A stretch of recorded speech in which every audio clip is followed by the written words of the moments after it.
The research vessel Zixra-7, a flagship of the intergalactic Shinari Federation, floated silently above Earth's orbit. For millennia, the Federation had been observing countless species across galaxies, their primary goal being to catalogue sentient life forms and understand their behaviors. Humans, an emerging species from a blue-green planet, had recently gained attention due to their rapid technological advancements and puzzling emotional tendencies. Captain Zalrex of the Shinari was both curious and skeptical about humans. "They're primitive," he had often said, "but there's something peculiar about them." Today, the captain would receive an answer, though it was not what he had anticipated. The assignment?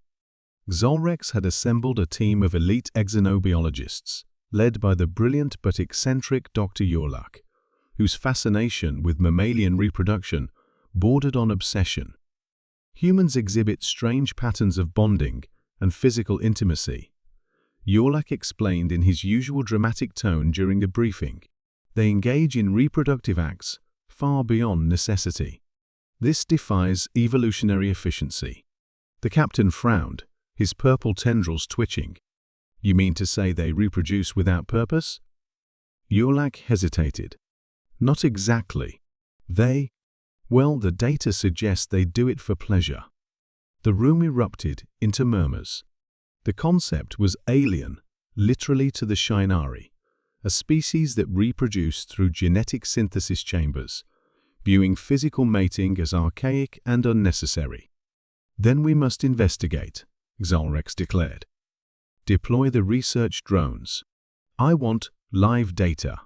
A shocking revelation. Disguised as satellites, the drones descended into Earth's atmosphere, their sensors honed on various human populations. For weeks, they recorded everything: conversations, social behaviors, and, most intriguingly, intimate interactions. The findings were staggering. Humans engaged in physical bonding rituals frequently, regardless of reproduction.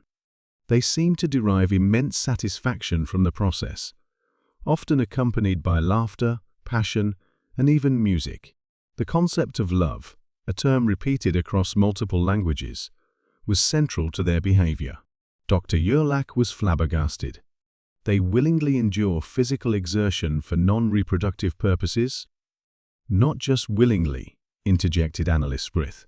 "They seem to enjoy it. Some even build entire relationships around it.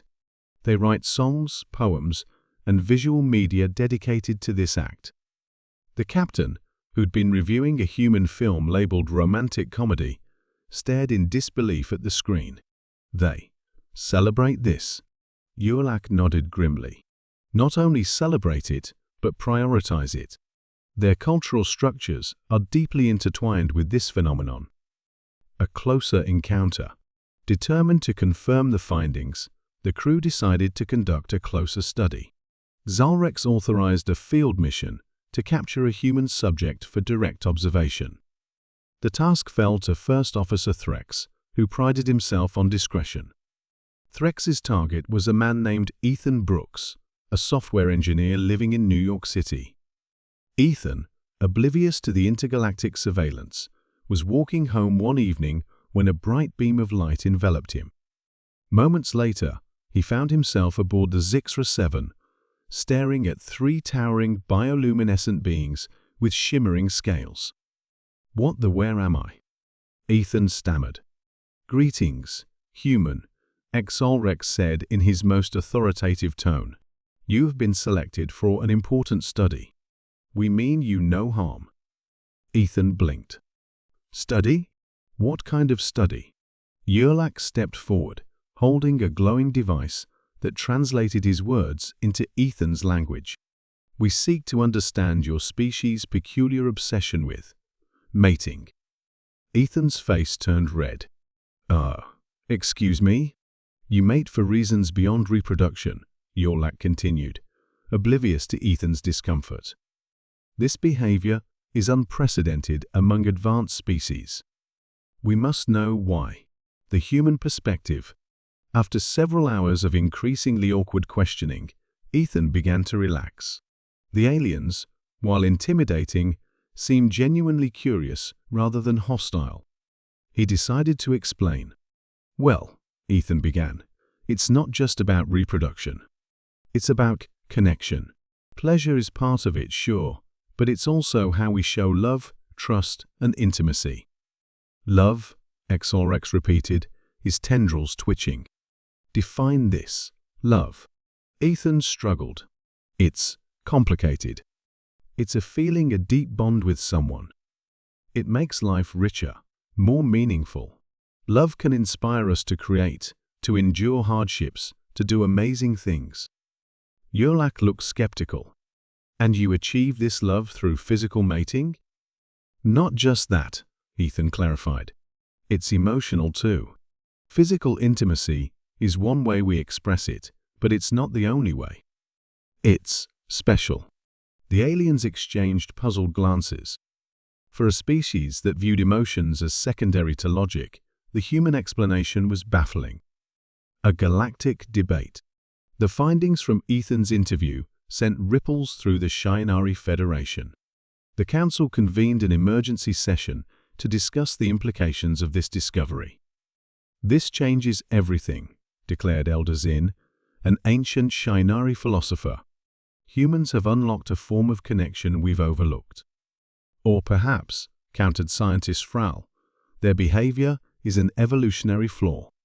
Pleasure-driven mating could lead to resource inefficiency." Ethan, who'd been invited to speak before the council, chuckled. "It's not a flaw. It's what makes us human. Yeah, we're messy and emotional, but that's also why we're so creative. Love fuels art, music, and innovation. It's our greatest strength." The room fell silent. For the first time, the Shinari considered that their cold, calculated approach to existence might not be the only path. Humanity's impact. Over the following months, Ethan became an ambassador of sorts, helping the Shinari understand human culture. He shared stories of great romances, acts of love-driven heroism, and even the heartbreaks that shaped human resilience. The Shinari, in turn, began to experiment with emotional connections. They didn't adopt human mating habits, much to Ethan's relief, but they did start exploring the concept of bonding and shared experiences. As Ethan prepared to return to Earth, Xolrex approached him. "Your species is remarkable," the captain admitted. "You've taught us that there's more to existence than logic and efficiency. Perhaps emotions are not as irrational as we believed." Ethan grinned. "Glad I could help. Just remember, love makes life worth living." Epilogue. Back on Earth, Ethan often wondered if his alien friends had truly grasped the human concept of love. But one evening, as he gazed at the stars, he received a signal on a device the Shinari had left him. It was a simple message from Xolrex.